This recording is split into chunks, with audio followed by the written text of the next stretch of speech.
안녕하세요. 예수목장교회 이노임 목사입니다. 오늘 공부하실 내용은 하이델베르그 요리문답 제4문입니다. 하나님의 율법이 우리에게 요구하는 것은 무엇입니까? 그리스도는 마태복음 22장에서 이렇게 요약하여 가르치십니다.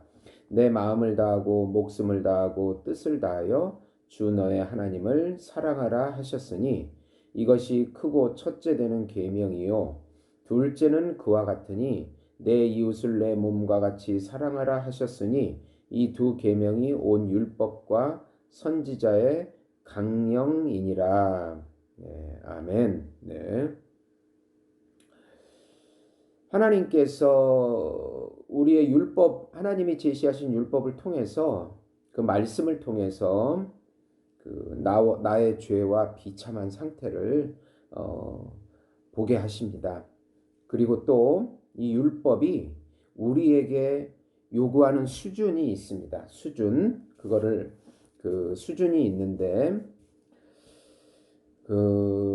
아담의 죄와 타락으로 인해서 우리는 하나님을 사랑하지도 못하고 사랑할 수도 없는 그런 죄된 상태에 빠지게 되고 이웃도 사랑하지도 못하고 사랑할 수도 없는 그런 상태에 빠지게 됩니다. 인간의 죄성은 자기중심적입니다. 자기 지혜적이고 자기 영광적이고 자기 욕망적이고 자기입니다. 이게 저도 내가 이런 말을 좀 자제해야 되는데 음, 하나님이 하나님의 절대 주권이 이런 말들을 사용해야 옳습니다. 우리 생활에서 하나님이 하셨습니다. 하나님의 은혜로 했습니다. 근데 우리는 내가 했다. 이것이 바로 인간의 그 자기 중심적 성향을 보여줍니다.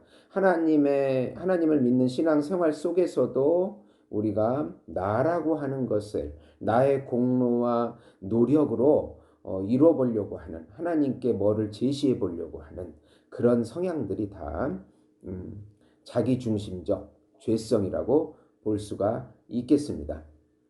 먼저 성경 말씀을 보면 레위기 19장 18절에 보면 원수를 갚지 말고 동포를 원망하지 말며 이웃 사랑하기를 내 몸과 같이 하라. 나는 여호와니라.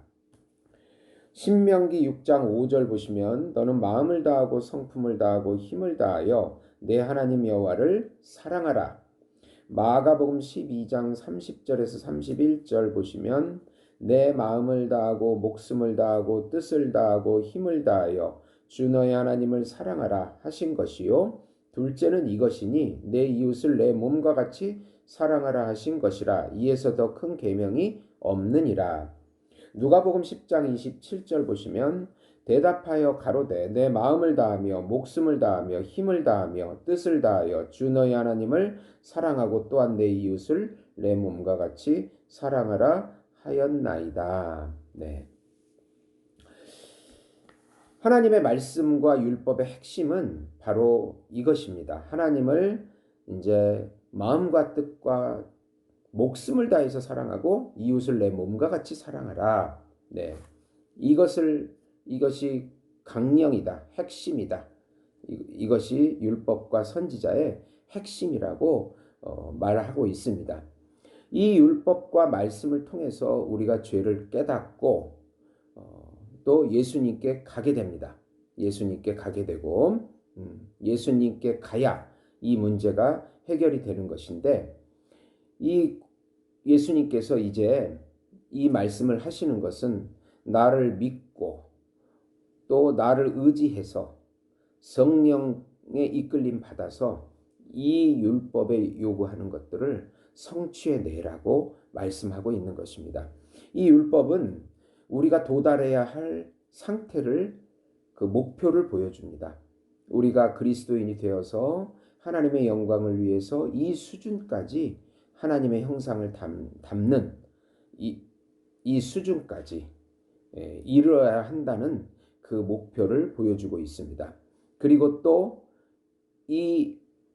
이것은 중보자 힘을 힘입어 우리가 할 수 있다고 하는 그런 상태를 의미하는 것이지, 우리의 힘과 노력으로 알미니안 계통의 신학 사조를 믿는 사람들은 우리의 힘과 노력으로 하나님의 구원의 뭐를 제시해 보려고 하는 그런 그런 신앙 사조가 있는데, 그것은 너무나 불안할 것입니다. 내 힘으로 하는 거니까. 그러면 내가 힘이 빠지면 못하는 거잖아요. 예. 하나님의 절대 주권은, 우리 개혁주의 사상인 하나님의 절대 주권은 하나님께서 하시는 것입니다. 하나님께서 중보자와 성령의 능력으로 힘입어 이 상태에 도달해 가라고 말씀하고 있는 것이고, 이 모습이 하나님을 온전히 사랑하고 이웃을 내 몸과 같이 사랑하는 그 상태가 바로 온전한 하나님 나라의 모습이라는 것을 보여주고 있습니다. 이 상태를 보고 우리가 하나님의 나라가 어느 정도 우리가 누리고 있는가, 맛보고 있는가를 체크해 볼 수 있는 기준이 바로 이 하나님의 율법인 것입니다. 이 말은 예수 믿고 교회 다니는 정도가 아니고, 또 우리가 잘되고 복되고 예수 믿으면 뭐 모든 것이 잘되고 이런 기복주의적인 그런 것도 아니고, 구원받은 우리 백성들이 항상 마음과 목숨과 뜻을 다하여 내 마음과 내 목숨과 뜻을 다하여 하나님을 사랑하도록 항상 그것에 초점을 맞춰서 살아라. 말씀과 성령을 힘입어서 이런 삶을 살아낼 수가 있다. 그것이 우리가 그 성화의 단계까지 올라가야 된다라는 그것을 보여주고 있는 것입니다.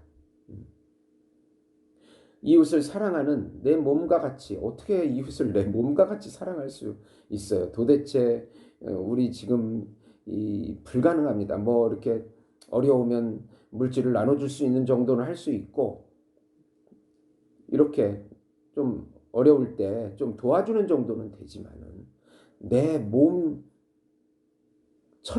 그렇게 사랑하라. 이건 죄인인 우리들에게 도저히 불가능한 상태입니다. 그러나 말씀과 성령을 의지해서 이런 상태까지 하나님의 능력을 힘입어 갈 때 이렇게 사랑해낼 수 있다라는 것을 우리가 가야 될 방향을, 신앙의 성숙의 상태를, 성화의 그 단계까지, 그런 목표를 말씀해 주고 있는 것이 오늘 말씀이 되겠습니다. 하나님의 말씀은 우리 마음에 이제 새겨져 있기 때문에 이 십계명이 우리 마음판에 새겨져서 성령의 능력으로 이런 삶을 나오게끔 해주겠다는 약속인 것입니다. 내가 이것을 그렇게 살 수 있다는 뜻이 아니고, 새겨진 이 본성에 이제 이 십계명, 구약엔 돌판에 새겨져 있지만 신약은 우리 마음판에 새겨져서 성령을 의지할 때 이런 삶이 사라지도록 역사해 주겠다. 우리가 해야 될 일은 뭐냐? 예배드리고 기도하고 엎드려서 하나님의 이 법이 성취될 수 있도록, 하나님의 나라가 성취될 수 있도록 기도하고, 그리고 이렇게 살려고 하나님의 능력을 믿고 내 삶 온 마음과 목숨과 뜻을 다해서 그렇게 노력을 해 나갈 때 하나님께서 이루어 주실 것이라는 약속인 것입니다. 들어주셔서 감사합니다.